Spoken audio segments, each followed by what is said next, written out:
دینی اور اسلامی بھائیوں، اس جہاں میں، اس کائنات میں اللہ کی اگر سب سے عظیم نعمت اگر کوئی ہے تو وہ توحید کی دولت ہے جو اللہ نے ہم کو عطا کیا ہے۔ ہم اللہ کے بڑے خوش نصیب بندے ہیں کہ اللہ نے ہم کو توحید پرستوں میں سے چنا ہے۔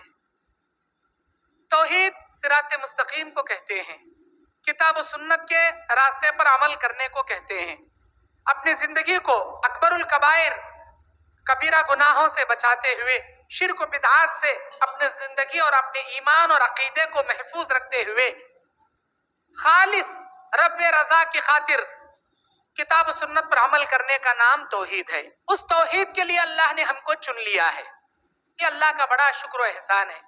اگر ہم کوئی غیر مذہب والے کے مکان میں پیدا ہوئے ہوتے، کسی ہندو کے مکان میں پیدا ہوئے ہوتے، یا کسی بدعتی و مشرک کے مکان میں پیدا ہوئے ہوتے تو جیسا باپ ویسا بیٹا ہم بھی شرک کیا کرتے رہتے، لیکن اللہ نے ہم کو توحید کے لیے چن لیا۔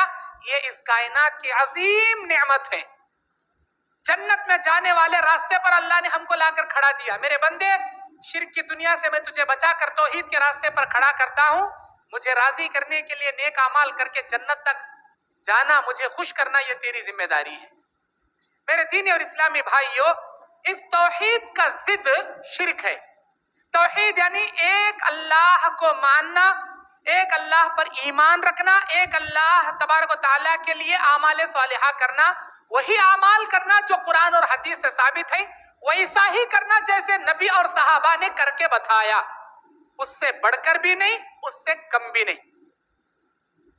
اب اس توحید کے عمل سے ہٹ کر اللہ کی ذات میں کسی کو شریک کرنا یا اللہ کے برابر کسی کو سمجھنا، اللہ تبارک و تعالیٰ دعاؤں کا سننے والا ہے، کسی اور کو بھی دعاؤں کے سننے والے کا تصور رکھنا، اللہ تعالیٰ اولادیں دینے والا ہے، کسی اور کو بھی اولادیں دینے کی قوت والا سمجھنا، اللہ مشکلیں ٹالنے والا ہے، کسی اور کو مشکل کشا سمجھنا، اللہ تعالیٰ گناہوں کی مغفرت کر کے جنت میں داخل کر کے جہنم سے بچانے والا ہے، کسی اور کو یہ بابا، یہ پیر، یہ ولی ہم کو اپنے ہمارے گناہوں سے بخشوا کے جنت میں داخل کرا کے جہنم سے بچانے والے ہیں سمجھنا، یہ شرک ہے، اور شرک سب سے بڑا ظلم عظیم ہے۔ میرے دینی اور اسلامی بھائیوں، اللہ تبارک و تعالیٰ سورہ لقمان کی 12 نمبر آیت میں ارشاد فرماتا ہے، اعوذ باللہ من الشیطان الرجیم اذ قال لقمان لابنہ یا بنی لا تشرک باللہ ان الشرک لظلم عظیم۔ جب لقمان نے اپنے بیٹے کو نصیحت کرتے ہوئے کہا، اے میرے پیارے بیٹے، شرک نہ کرنا، یہ بڑا ظلم عظیم ہے، یہ بہت بڑا ظلم ہے۔ قرآن مجید کی دوسری آیت سورہ انعام آیت نمبر 82، انعام کی 80 پر 2 نمبر کی آیت میں اللہ کا ارشاد ہے، اعوذ باللہ من الشیطان الرجیم الذین آمنوا ولم يلبسوا ایمانہم بالظلم اولئک لهم الامن وهم مہتدون۔ جو لوگ ایمان لے کر آئے اور اپنے ایمان میں کسی قسم کا ظلم انہوں نے نہیں کیا، انہی لوگوں کے لیے امن ہے اور یہی لوگ ہدایت یافتہ ہیں۔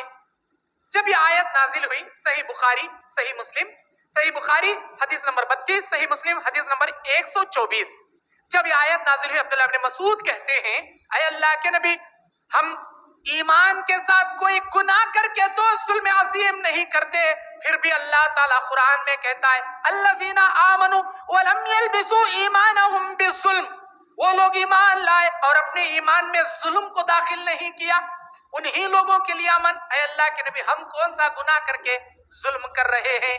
نبی نے فرمایا، اے عبداللہ ابن مسعود، اس ظلم سے مراد کبیرہ گناہ، معمولی گناہ نہیں ہے، بلکہ اس ظلم سے مراد وہ ظلم ہے جس کا ذکر سورہ لقمان میں لقمان اپنے بیٹے کو نصیحت کرتے کہتے ہیں، ان الشرک لظلم عظیم، میرے بیٹے، شرک ظلم عظیم ہے، بہت بڑا گناہ ہے، میرے بیٹے اس گناہ سے بچنا۔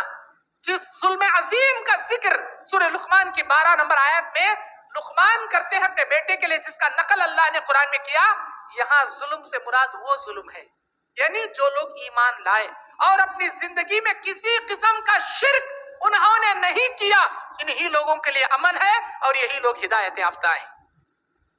میرے دینی اور اسلامی بھائیوں، 1,24,000 کم و بیش انبیاء علیہ السلام اس کائنات کے اندر تشریف لائے. ان تمام انبیاء کی دعوت ایک تھی، وَاعْبُدُوا اللَّهَ وَلَا تُشْرِكُوا بِهِ شَيْئًا. او لوگو ایک اللہ کی عبادت کرو، اس اللہ کے ساتھ کسی کو شریک نہ کرو. ہمارے نبی کی بھی یہی دعوت تھی. جب اللہ نے نبی کو نبوت عطا کر دیا، کہا یا ایھا المدثر قم فانذر، میرے نبی اے چادر اوڑھ کے چھونے والے اٹھ، قوم کو ڈرا. نبی علیہ السلام کو صفا پر کھڑے ہو گئے، تمام قبیلے خاندان والوں کو جمع کیا، کہا قولوا لا الہ الا اللہ تفلحون، تم ایک اللہ کا اعلان کرو کامیاب ہو جاؤ گے. اللہ کے نبی کے اس اعلان پر لوگوں نے اعتراض کیا، لوگوں نے آپ کا انکار کیا، لوگوں نے آپ کو مارا، آپ کو پیٹا، آپ کو برا بھلا کہا. اللہ کے نبی صلی اللہ علیہ وسلم ہمت ہار گئے. اللہ تبارک و تعالیٰ تسلی کے طور پر سورہ لہب نازل کیا، تبت یدا ابی لہب و تب. اے میرے نبی، ابو لہب جو آپ کو 2 ہاتھ اٹھا کر ہلاک ہونے کے بارے میں کہتے ہیں تبن لک یا محمد الہذا جمعتنا، تو برباد ہو اے محمد، کیا اسی لیے جمع کیا؟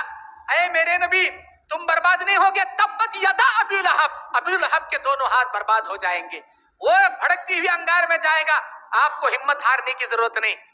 ورقہ بن نوفل خدیجۃ الکبریٰ رضی اللہ تعالی عنہ کے خالہ زاد بھائی، وہ کہتے ہیں یہ وہ فرشتہ ہے جو موسیٰ، وہ عیسیٰ، ابراہیم و اسماعیل کے پاس آیا کرتا تھا، وہی فرشتہ تیرے شوہر یعنی محمد صلی اللہ علیہ وسلم کے پاس آیا ہے.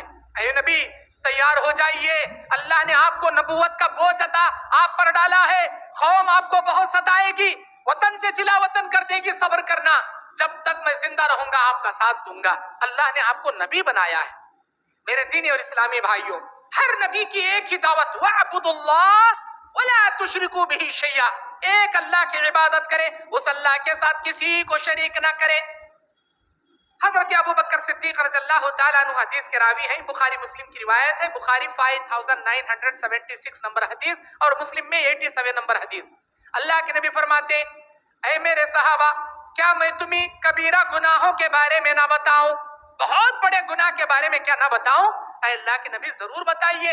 نبی علیہ السلام نے فرمایا الاشراک باللہ وعقوق الوالدین، اللہ کی ذات میں شرک کرنا بہت بڑا گناہ، اور والدین کی نافرمانی کرنا بہت بڑا گناہ.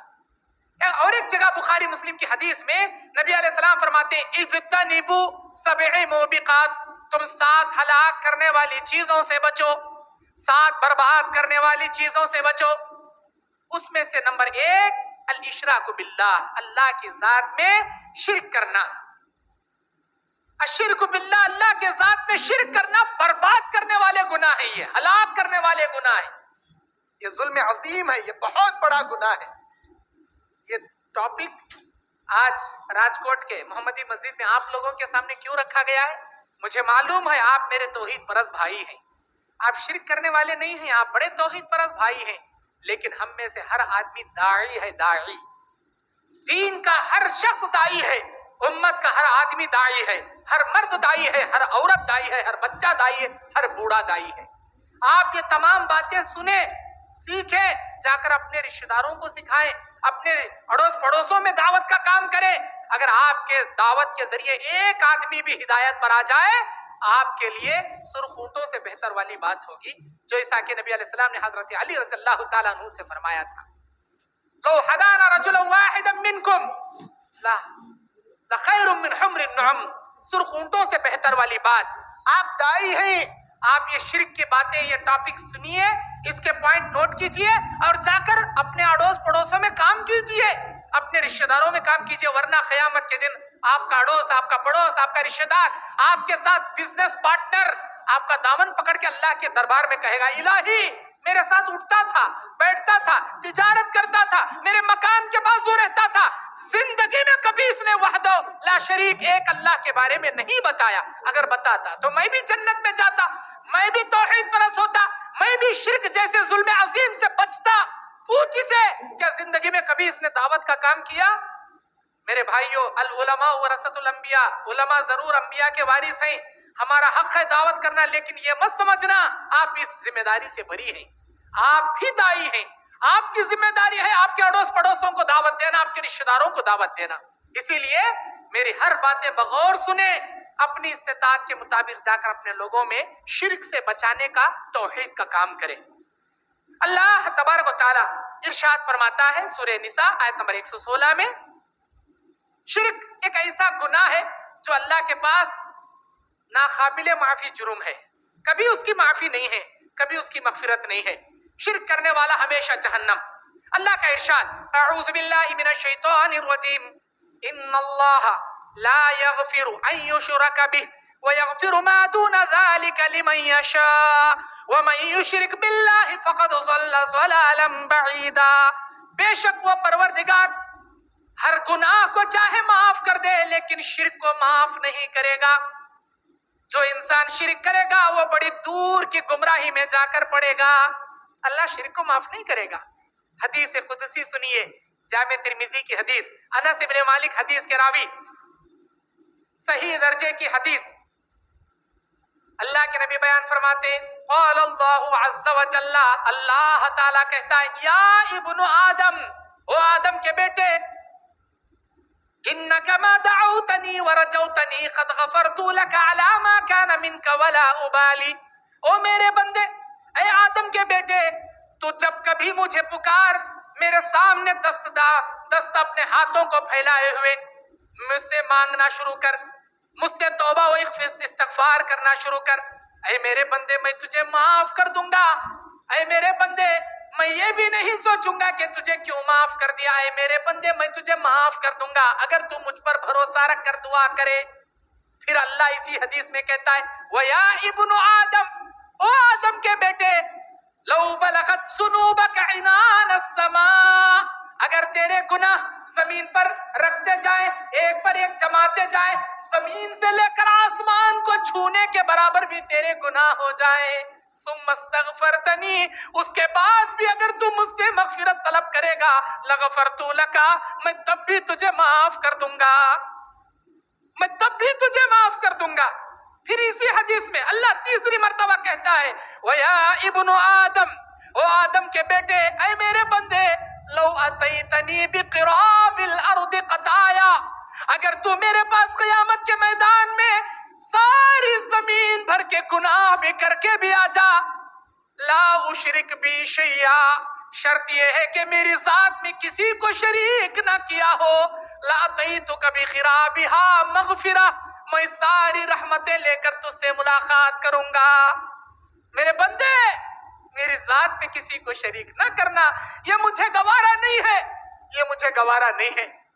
آج وہ لوگ جو ہر دن نماز میں، 5 وقتہ نماز میں 17 مرتبہ 2 رکعت فجر کی، 4 رکعت ظہر کی، 4 رکعت عصر کی، 3 رکعت مغرب کی، 4 رکعت عشاء کی، 17 رکعتیں فرض رکعتیں، 17 رکعتوں میں 17 مرتبہ اللہ کے سامنے یہ اقرار کرنے والا، ایاک نعبد و ایاک نستعین، الہی میں تیری ہی عبادت کرتا ہوں، اے اللہ میں تجھ سے ہی مدد طلب کرتا ہوں. 17 مرتبہ روزانہ اقرار کرنے والا جا کر خبروں کی پوجا کر رہا ہے، جا کر اللہ کے علاوہ غیر اللہ سے دعائیں کر رہا ہے، کسی اور کے آستانے پہ سر جھکا رہا ہے، کوئی ان کا زندہ پیر ہے، کوئی ان کا مردہ پیر ہے. اللہ اکبر. یہ ایاک نعبد و ایاک نستعین نہیں ہے. اللہ کی عبادت کرنے والا کسی اور کے در پر سر نہیں جھکاتا، اللہ سے مدد طلب کرنے والا کسی اور کے سامنے دامن نہیں پھیلاتا. اگر پھیلاتا ہے تو یہ شرک ہے. دنیا کی ایک بیوی اگر ہم سے یہ کہہ دے، میں تمہاری بھی بیوی ہوں، تو ہم اسے طلاق دے دیں گے. وہ ہماری بھی بیوی ہے، کسی اور کی بھی بیوی ہے، گویا وہ فاحشہ عورت ہے، ہم طلاق دے دیں گے. اگر ہمارا بچہ ہم سے کہے، پپا امی نے کہا میں تمہارا بھی بیٹا ہوں، تو ہم اسے بھگا دیں گے، اپنی وراثت میں اسے جائیداد میں وارث نہیں بنائیں گے. اگر کوئی بیوی کہتی ہے میں تمہاری ہی بیوی ہوں، کوئی بیٹا کہے میں تمہارا ہی بیٹا ہوں، اس بیوی کو بھی اپنی زوجیت میں رکھیں گے، اس بیٹے کو بھی اپنے گھر میں ہم رکھیں گے. کیوں؟ وہ ہمارا حلال بیٹا ہے، یہ ہماری وفادار بیوی ہے. ایک دنیا کی بیوی ایک انسان کے ساتھ بے شرمی کا کام کر کے دھوکہ دے دے، انسان کی غیرت برداشت نہیں کرتی، تو اللہ کیسے برداشت کرے؟ پیدا اس نے کیا، کھلا وہ رہا ہے، پلا وہ رہا ہے، اس کی دھرتی پہ چل رہے ہیں، اس کی نعمتوں سے فائدہ اٹھا رہے ہیں، اور گن کسی اور کے گاتے ہیں، سجدہ کسی اور کا کرتے ہیں، تعریف کسی اور کی بیان کرتے ہیں۔ اللہ اکبر کبیرہ، ہم کیسے، اللہ کیسے برداشت کرے؟ اللہ کہتا ہے میرے بندے 1000 قسم کے گناہ کر کے آجا، میں چاہوں تو معاف کر سکتا ہوں، لیکن شرک کو کبھی معاف نہیں کرتا، کبھی معاف نہیں کرتا۔